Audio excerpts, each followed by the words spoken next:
네, 지난 한 주간도 너무 많이 수고하셨고요. 오늘도 또 예배 시간에 우리에게 베풀어 주시는 하나님의 충만한 은혜가 우리 가운데 임할 수 있기를 또 주님의 이름으로 간절히 축원을 드립니다. 제가 오늘 설교를 준비하면서 스승과 제자와 관련된 사자성어를 찾아보았는데 꽤 많이 있는 것을 알게 되었습니다. 그 중에 면허개정이라는 것이 있습니다. 스승이 예술이나 무술의 깊은 뜻을 제자에게 전해줌이라는 뜻을 갖고 있는데, 일본의 오래된 무술에서 받을 수 있는 최고 등급을 일컫는 말이라고 합니다. 쉽게 말하면 태권도의 검은띠 정도로 비유할 수 있는데, 실제로는 그것 이상의 중요한 가치를 지니는 등급이었다고 합니다. 예전에 홍콩 무술 영화를 보면 소림파나 영춘파 같은 무술의 계파들이 나오는 것을 볼 수 있는데, 일본의 오래된 무술에도 각각의 계파들이 있습니다. 그 계파들은 대부분 폐쇄적이었고 자기들의 기술이 다른 곳으로 유출되는 것을 심하게 경계했습니다. 어느 정도였냐면 일정한 수준에 이르지 못하면 다른 계파와의 시합을 금지할 정도였다고 합니다. 그렇기 때문에 각 계파의 무술을 배워서 자기의 이름을 내걸고 도장을 차리는 것이 매우 어려웠습니다. 그러나 완전히 불가능한 것은 아니었는데, 각 계파의 무술에 대한 모든 기술을 체득하면 얼마든지 도장을 차릴 수 있었습니다. 이런 사람들에게 주어졌던 등급이 바로 앞에서 보았던 면허개정이라는 것이었습니다. 각각의 계파에서 이 등급을 받았던 사람들은 이 정도면 어디 가서 우리 계파 망신은 시키지 않겠다라고 인정받은 무술의 고수들이었다고 합니다. 하나님을 믿는 신자들은 예수님을 스승으로 두고 있는 제자들입니다. 그렇기에 신자들은 스승이신 예수님의 가르침을 받고 그분을 따라야 합니다. 이것을 신학적인 용어로 제자도라고 합니다. 그렇다면 무술세계에 면허계전이라는 등급이 있는 것처럼 제자도에도 영적인 면허계전의 등급이 있지 않을까요? 예수님에게 너는 나의 참된 제자다 라고 인정받을 수 있는 고수가 있지 않을까라는 것입니다. 있습니다. 그렇다면 어떤 제자가 영적인 면허계전의 등급을 받을 수 있는 것일까요?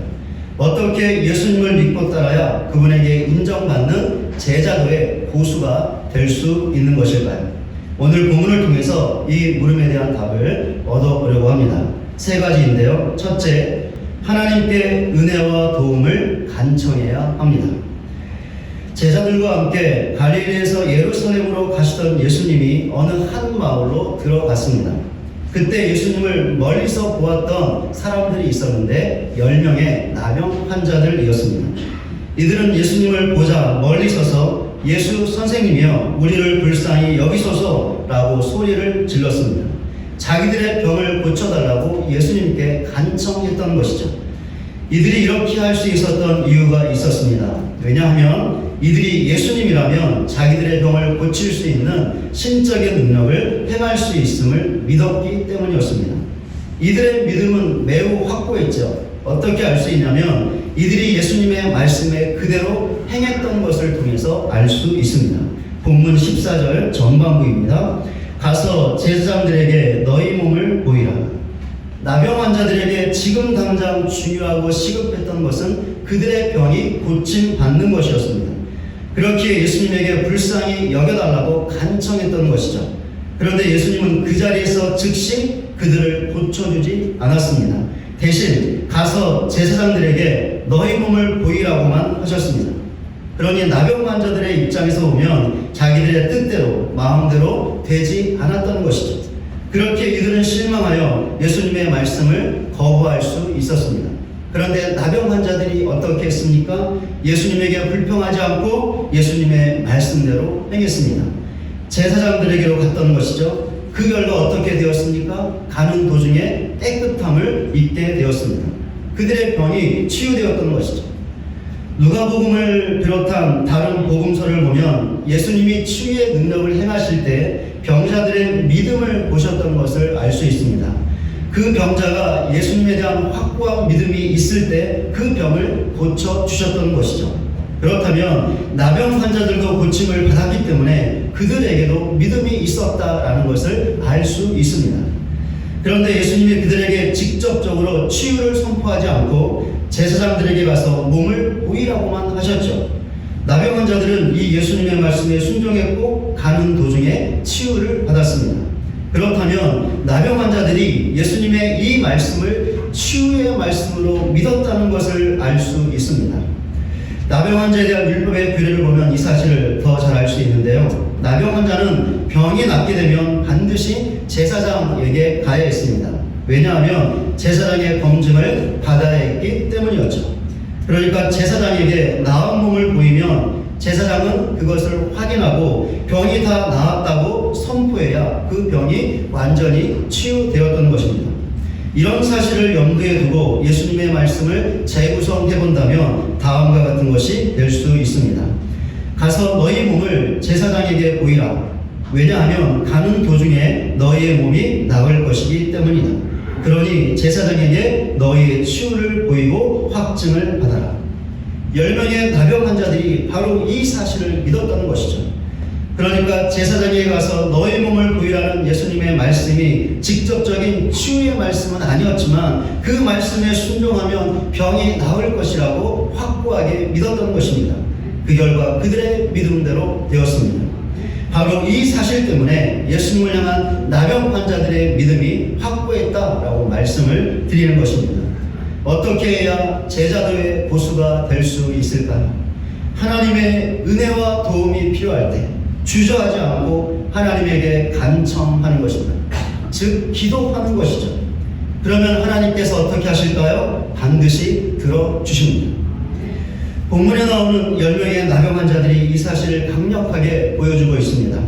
나병 환자들은 그들의 병 때문에 사람들에게 한 가지 낙인이 강하게 찍혔던 사람들이었습니다. 어떤 것이었냐면 하나님의 저주 아래 있다는 것이었습니다. 그러니까 하나님에게 저주를 받았기 때문에 나병에 걸렸다는 것이죠.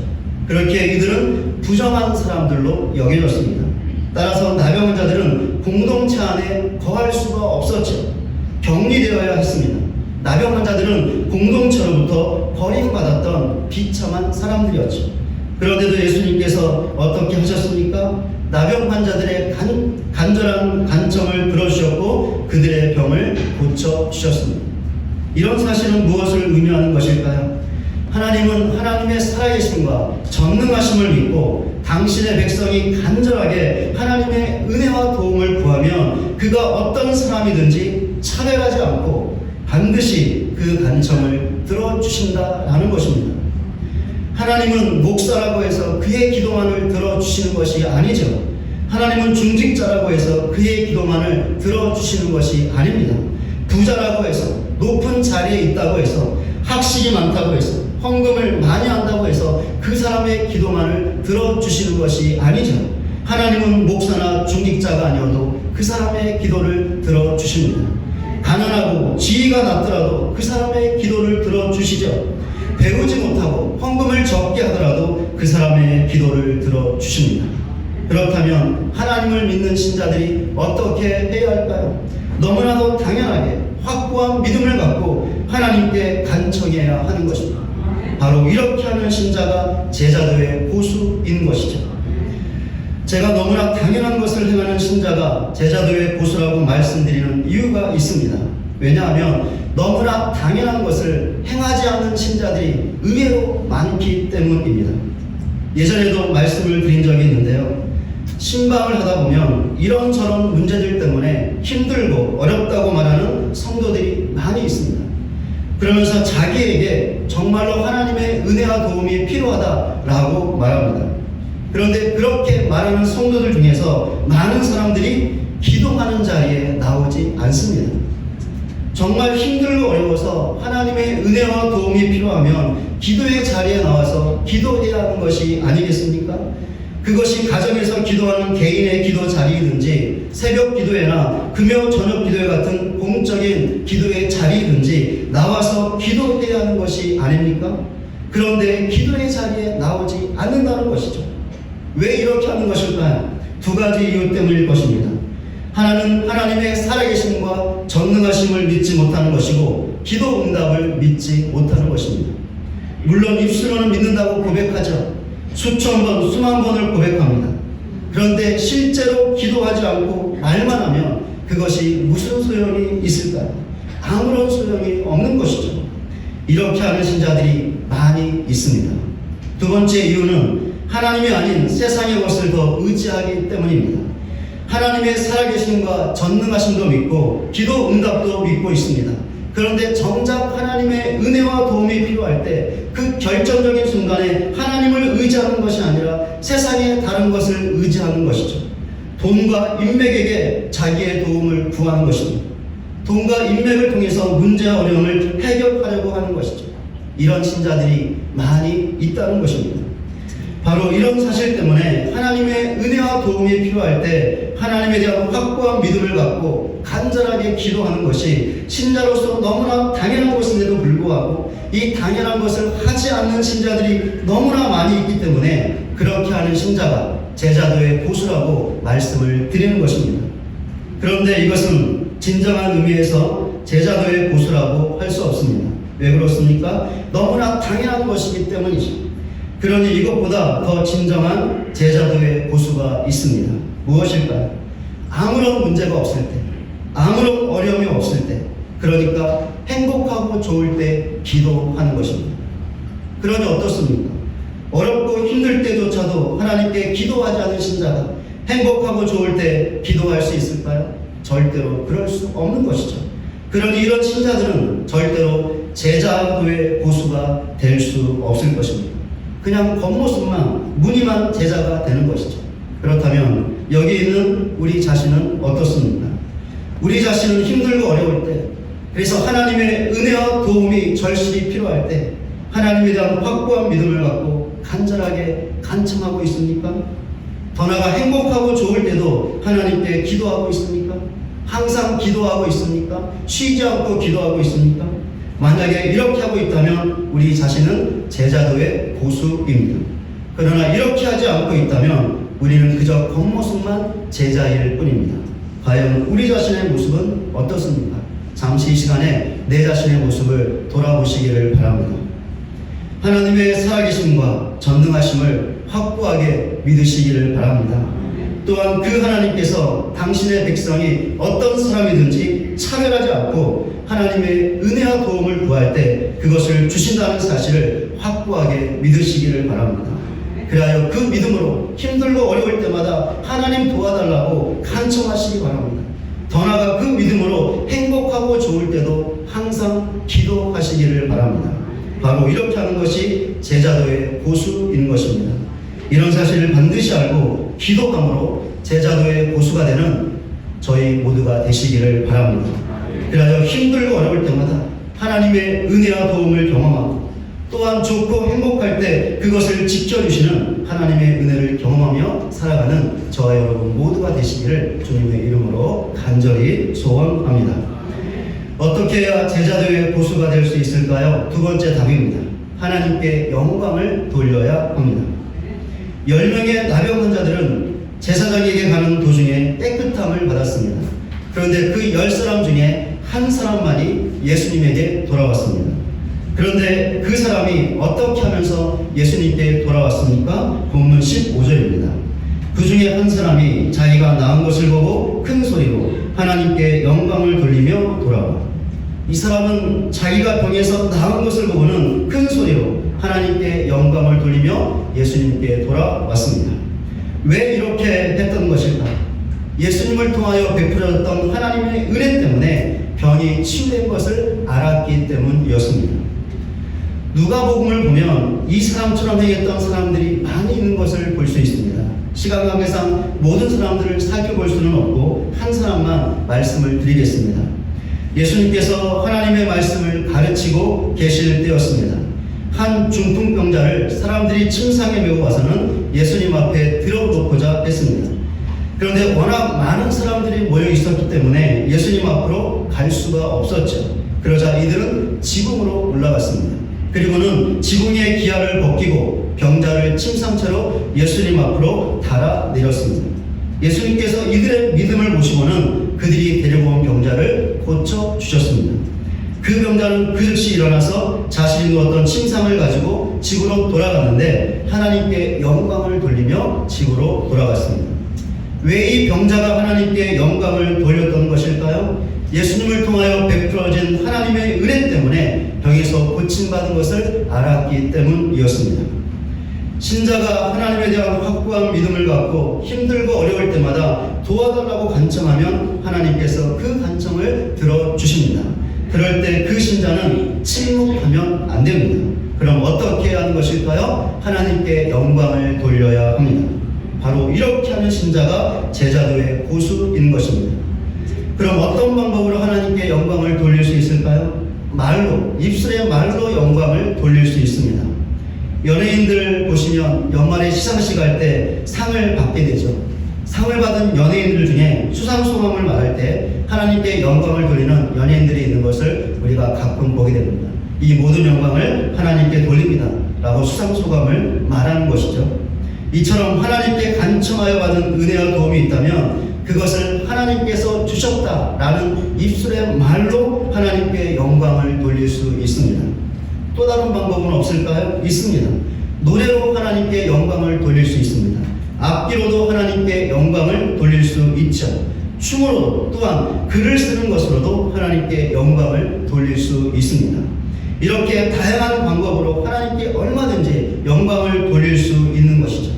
실제로 이런 방법으로 하나님께 영광을 돌렸던 신앙의 인물이 있었습니다. 바로 다윗이었죠. 시편 57편과 7절과 8절입니다. 하나님이여 내 마음이 확정되었고 내 마음이 확정되었사오니 내가 노래하고 내가 찬송하리이다. 내 영광아 깰지어다. 비파야 수금아 깰지어다. 내가 새벽을 깨우리로다. 다윗은 하나님을 노래했습니다. 비파와 수금을 연주했죠. 무엇보다 이것은 다윗이 글로 쓴 시였습니다. 그럼 왜 다윗이 하나님을 노래하고 비파와 수금을 연주했고 시를 썼던 것일까요? 하나님을 찬양하기 위해서, 즉 하나님께 영광을 돌리기 위해서였습니다. 그렇다면 신자들도 얼마든지 하나님께 영광을 돌릴 수 있습니다. 왜 그렇습니까? 신자들도 하나님을 노래할 수 있기 때문이죠. 찬송가를 가지고, 우리 은혜 선물 가지고 얼마든지 하나님을 노래할 수 있습니다. 악기를 연주할 수 있기 때문이죠. 시를 쓸 수 있기 때문입니다. 아니, 이것들을 할 수 없다고요? 그래도 영광을 돌릴 수 있습니다. 왜 그렇습니까? 말은 할 수 있기 때문이죠. 말로 얼마든지 하나님께 영광을 돌릴 수 있는 것입니다. 아니, 말도 할 수 없다고요? 그래도 영광을 돌릴 수 있습니다. 몸짓은 할 수 있기 때문이죠. 몸짓 하나라도, 그것이 작은 손가락의 몸짓이라 할지라도 그것으로 얼마든지 하나님께 영광을 표현할 수 있는 것입니다. 그런데 힘들고 어려울 때 은혜를 받아야만 하나님께 영광을 돌리는 것이 아니죠. 평상시에도 하나님께 영광을 돌려야 합니다. 왜 그렇습니까? 신자가 예수 믿고 받은 구원 때문에 그렇습니다. 이 구원이 어떤 것입니까? 신자가 좋고 행복할 때만 구원받은 것이고 좋지 않고 불행할 때는 구원받지 못한 것인가요? 아니죠. 신자는 어떤 상황에 있든지 하나님의 구원을 받은 것입니다. 그렇게 신자는 어떤 상황에 처하든지 자신을 구원해 주신 하나님께 영광을 돌려야 합니다. 그렇다면 우리 자신은 어떻습니까? 힘들고 어려울 때 하나님께서 베풀어 주신 은혜 때문에 하나님께 영광을 돌리고 있습니까? 우리가 받은 구원 때문에 우리의 상황과 상관없이 항상 하나님께 영광을 돌리고 있습니까? 만약에 우리가 이렇게 하고 있다면 우리는 제자도의 고수입니다. 그러나 이렇게 하지 못하고 있다면 우리는 그저 겉모습의 제자일 뿐이죠. 과연 우리 자신의 모습은 어떻습니까? 이 시간에 내 자신의 모습을 돌아보시기를 바랍니다. 하나님께서 우리의 간청을 듣고 우리에게 도움과 은혜를 주실 때마다 그것으로 인하여 하나님께 영광을 돌리고, 더 나아가 우리의 형편과 상관없이 우리가 받은 구원 때문에 늘 하나님께 영광을 돌리는 제자도의 고수로 살아가는 저와 여러분 모두가 되시기를 주님의 이름으로 간절히 소원합니다. 어떻게 해야 제자도의 고수가 될 수 있을까요? 마지막 세 번째 답입니다. 하나님께 감사해야 합니다. 자기의 병이 치유된 것을 보고 예수님께 돌아온 사람이 했던 일이 있었죠. 본문 16절 전반부입니다. 예수의 발 아래 엎드려 감사하니. 예수님께 돌아온 사람은 예수님의 발 아래 엎드려 감사했습니다. 왜 감사했을까요? 예수님을 통하여 베풀어 주신 하나님의 은혜 때문에 병이 치유되었기 때문이었습니다. 신자가 힘들고 어려울 때 하나님께 도와달라고 간청하면 하나님께서 도와주십니다. 그럴 때 신자는 침묵해서는 안 되죠. 반드시 그 은혜에 감사해야 합니다. 그러나 신자의 감사는 항상 있어야 하는 것이죠. 왜 그렇습니까? 신자가 하나님께 받은 구원 때문에 그렇습니다. 그렇기에 신자는 자신의 형편이 어떠하든지 자신이 받은 구원 때문에 항상 감사해야 하는 것입니다. 이렇게 하는 신자가 제자도의 고수인 것입니다. 그런데 신자들 중에서 감사하지 않는 사람들이 의외로 많이 있습니다. 본문에 나오는 나병 환자들도 10사람 모두 고침을 받았는데 9명은 감사하지 않았고 단 한 사람만 감사하지 않았습니까? 오늘날도 마찬가지입니다. 많은 신자들이 감사하지 않고 있다는 것이죠. 그렇다면 우리 자신은 어떻습니까? 힘들고 어려울 때 베풀어 주신 도움과 은혜 때문에 하나님께 감사하고 있습니까? 더욱이 우리가 받은 구원 때문에 항상 범사에 감사하고 있습니까? 만약에 우리가 이렇게 하고 있다면 우리는 제자도의 고수입니다. 그러나 이렇게 하지 않고 있다면 우리는 겉모습만 제자일 뿐이죠. 과연 우리 자신의 모습은 어떻습니까? 이 시간에 한번 잠시 돌아보시기를 바랍니다. 하나님께서 베푸신 모든 도움과 은혜에 감사하고, 더 나아가 우리가 받은 구원의 은혜 때문에 항상 감사함으로 제자도의 고수가 되는 저와 여러분 모두가 되시기를 주님의 이름으로 간절히 소원합니다. 말씀을 맺겠습니다. 힘들고 어려울 때 하나님에 대한 믿음을 갖고 하나님께 도와달라고 간청하는 신자, 더 나아가 좋고 행복할 때도 기도하는 신자, 즉 쉬지 않고 기도하는 신자가 제자도의 고수입니다. 그렇게 기도하여 하나님께서 도움과 은혜를 주실 때마다 더 나아가 하나님의 구원의 은혜 때문에 하나님께 항상 영광을 돌리고 항상 감사하는 신자가 제자도의 고수입니다. 저는 이렇게 오늘 설교를 준비하면서 한 가지 중요한 사실을 깨달았습니다. 우리가 매주 주일에 이곳에 와서 예배를 드리고 있는데 이 예배가 제자도의 삶을 훈련하는데 아주 중요한 영적인 수단이 될 수 있다라는 것입니다. 우리가 주일에 이곳에 모여 하나님을 예배할 때 우리가 구하는 것이 있죠. 무엇을 구할까요? 하나님께 우리의 예배를 받아달라고 구합니다. 그런데 우리는 이것만을 구하지 않죠. 또 다른 것도 구할 수 있는데 예배를 통해서 하나님의 은혜를 구할 수 있습니다. 하나님, 예배하는 저에게 우리에게 은혜를 베풀어 주시옵소서 라고 간절하게 기도하며 예배할 수 있다는 것이죠. 그렇게 우리는 이 예배 시간에 우리의 모든 형편을 알고 계시는 하나님께 우리를 도와달라고 돕는 은혜를 달라고 간구해야 합니다. 간절하게 간청해야 합니다. 왜 이렇게 해야 하는 것일까요? 예배 마치고 돌아가서 살게 될 우리의 삶의 현장이 힘들고 어려운 것이기 때문이죠. 하나님의 돕는 은혜가 아니면 도저히 살 수 없는 것이 우리의 삶의 현장입니다. 그렇기 때문에 예배 시간에 반드시 돕는 은혜를 달라고, 하나님 내게 은혜를 달라고 간청하고 그래야 그 은혜를 받아야 하는 것이죠. 그래야 삶의 자리로 돌아가 한 주일을 살 때 마음에 상처가 되는 일이 있더라도 그 은혜 때문에 치유받을 수 있는 것입니다. 큰 염려와 두려움이 찾아온다 하더라도 그 은혜로 소망 가운데 담대함으로 살아갈 수 있는 것이죠. 사탄의 시험이 있다 하더라도 그 은혜로 그 시험을 이겨낼 수 있는 것입니다. 사람 때문에 마음이 아무리 상하고 속상하다 하더라도 그 은혜로 하나님 한 분 바라보며 만족하며 살 수 있는 것이죠. 예배 시간에 하나님의 은혜를 받아야 한 주일의 삶을 이렇게 승리하고 믿음 가운데 살아갈 수 있게 되는 것입니다. 그리고 그렇게 살다가 주일이 되면 다시 예배의 자리로 모여 하나님을 예배하는 것이죠. 그러면 우리는 또다시 하나님의 돕는 은혜를 간청하는 것입니다. 그러나 그와 동시에 우리가 해야 할 중요한 것이 있는데 바로 하나님께 영광을 돌리며 하나님께 감사하는 것이죠. 그러니까 예배 시간에 하나님께서 우리의 간청을 들으시고 베풀어 주신 돕는 은혜로 한 주간을 승리하며 산 것에 대하여 하나님께 영광을 돌리고 감사하는 것입니다. 이렇게 주일 예배는 제자도의 고수가 될 수 있는 간청과 영광과 감사를 적용하고 훈련할 수 있는 아주 중요한 영적인 수단이 될 수 있는 것이고, 제가 말씀을 준비하면서 이 사실을 새롭게 깨달았습니다. 그러니 이런 사실을 반드시 알고 주일에 이곳에 모여드리는 예배를 소중하게 여기시고 이 예배의 자리를 지키시고 또 예배를 지킬 때 그냥 헛되이 이 예배를 드리지 마시기를 바랍니다. 제자도의 고수로 만드는 훈련의 장소로 이 예배를 사용하시기 바랍니다. 훈련의 장소로 삼으시기를 바랍니다.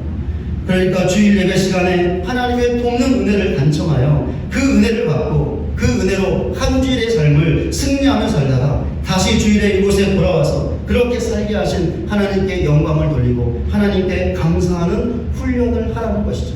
이 주일 예배가 그런 훈련의 장소가 되기를 바라는 것입니다. 이런 훈련이 매주 반복되면 어떻게 될까요? 우리가 점차로 하나님께 인정받는 제자도의 고수가 되지 않을까요? 저는 그렇게 될 것이라고 분명하게 믿습니다. 여러분들도 믿으시기를 바랍니다.